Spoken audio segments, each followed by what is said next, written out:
Blaise Compaoré, ancien président du Burkina Faso, bien évidemment, qui est né le 3 février 1951 et qui a laissé le pouvoir en 2014. Pour ce qui est d'enfance et formation, voilà, comme j'ai dit, Blaise Compaoré est né le 3 février 1951. Il est issu d'une famille modeste, ses parents étaient paysans et il a fait ses études primaires et secondaires à Ouagadougou. Comme la majorité des anciens présidents, ils ont tous fait les études, voilà, vous savez, dans les pays d'origine avant. Après, bien sûr, de continuer les études supérieures en France. Ça a été le cas de Blaise Compaoré qui a poursuivi ses études supérieures en France. Ça, c'est pratiquement tous les pays. Agadine, famille. Famille, c'est pas tout. Blaise Compaoré a bien été aussi dans l'armée. Il a bien été aussi dans l'armée. En 1971, il a rejoint l'armée du Burkina où il a gravi les échelons. Pour ceux qui ne savent pas gravir les échelons, ça veut dire qu'il est monté des grades rapidement. On va tout vous expliquer. Arrêtez, famille. Et en 1983, Blaise Compaoré a participé au coup d'État qui a enlevé le président qui était là, du nom de Jean-Baptiste Ouédraogo. Vous voyez. Blaise Compaoré, même on parlait de sa vie là, c'est l'histoire du coup d'État. Il a été nommé suite à cela ministre de la Défense et de la Sécurité en 1983, après bien sûr le coup d'État auquel il a participé. Arrêtez, famille.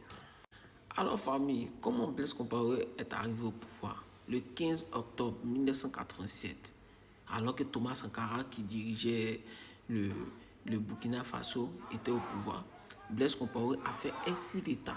Là, vous voyez dans la vidéo Blaise Compaoré auprès de Thomas Sankara. Les deux étaient dans l'armée ensemble. Mais ça n'a pas empêché Blaise Compaoré de faire un coup d'État qui a assassiné Thomas Sankara. Voilà pourquoi on dit sur lui-même qui est assis à côté de toi là, c'est ton ennemi. C'est suite à l'assassinat et au coup d'État qui a été orchestré envers Thomas Sankara que Blaise Compaoré a été président. Ouagadougou, Thomas Sankara, ancien chef d'État du Burkina Faso, l'ancienne Haute-Volta, a été tué hier lors de l'attaque du palais présidentiel. Le coup d'État a été mené par le numéro 2 du régime, ami personnel du président Sankara, le capitaine Compaoré. Alors, bien vrai que Blaise Compaoré a fait des réformes économiques, tout ça pour essayer de développer le Burkina lorsqu'il a pris le pouvoir, n'empêche qu'il a participé, ou bien il a été l'auteur de plusieurs arrestations, voilà, où il a mis ses opposants en prison. Ça, c'est le travail même de la majorité, même de tous les présidents africains qui viennent au pouvoir.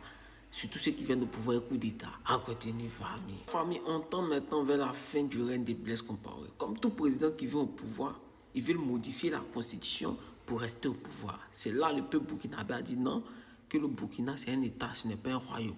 Alors en octobre 2014, il y a eu un soulèvement populaire.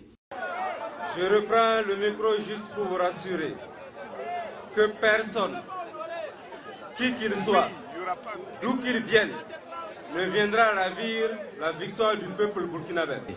Pour enlever Blaise Compaoré, bien évidemment, au pouvoir, parce qu'il a tenté de modifier la constitution pour se maintenir au pouvoir. Il vous a dit, quand ils arrivent au pouvoir, ils n'ont plus envie de quitter. C'est le problème là qu'il a là. Ceux qui sont encore tapis dans l'ombre, en train de fomenter des projets lugubres, je les mets en garde. Laissez le peuple jouir de sa victoire. Alors famille, c'est ainsi que le 31 octobre 2014, tellement le soulèvement populaire était intense, Blaise Compaoré a fui le pouvoir. Vous voyez la vidéo qu'elle a. Face au domicile du petit frère du président Blaise Compaoré, de l'ex-président Blaise Compaoré. On est venu juste assister au pillage et au saccage de son domicile. Cette journée rentre vraiment dans l'histoire de tout le peuple burkinabé. Ils ont fait les pillages, tout ça. Blaise Compaoré a fui le pouvoir pour se réfugier où ça, en Côte d'Ivoire voisine. Voilà. Le Burkina Faso a bien évidemment lancé un mandat d'arrêt international. Mais bon, la Côte d'Ivoire a refusé d'extrader Blaise Compaoré au Burkina Faso. On continue, famille. Famille, en 2022, pour conclure, en 2022, Blaise Compaoré a été condamné à la prison à vie au Burkina Faso. Mais il n'était pas présent. Donc, il a été jugé pour son rôle dans l'assassinat de Thomas Sankara. Pas pour son rôle, parce qu'il a assassiné même Thomas Sankara. Mais actuellement, je vous parle, Blaise Compaoré est en Côte d'Ivoire, où il est devenu citoyen ivoirien. Il peut même voter. Il va voter même pour l'élection, parce que son nom figure. N'est-ce pas magnifique l'Afrique? Non. N'est-ce pas magnifique la Côte d'Ivoire, pays d'hospitalité? On continue, famille.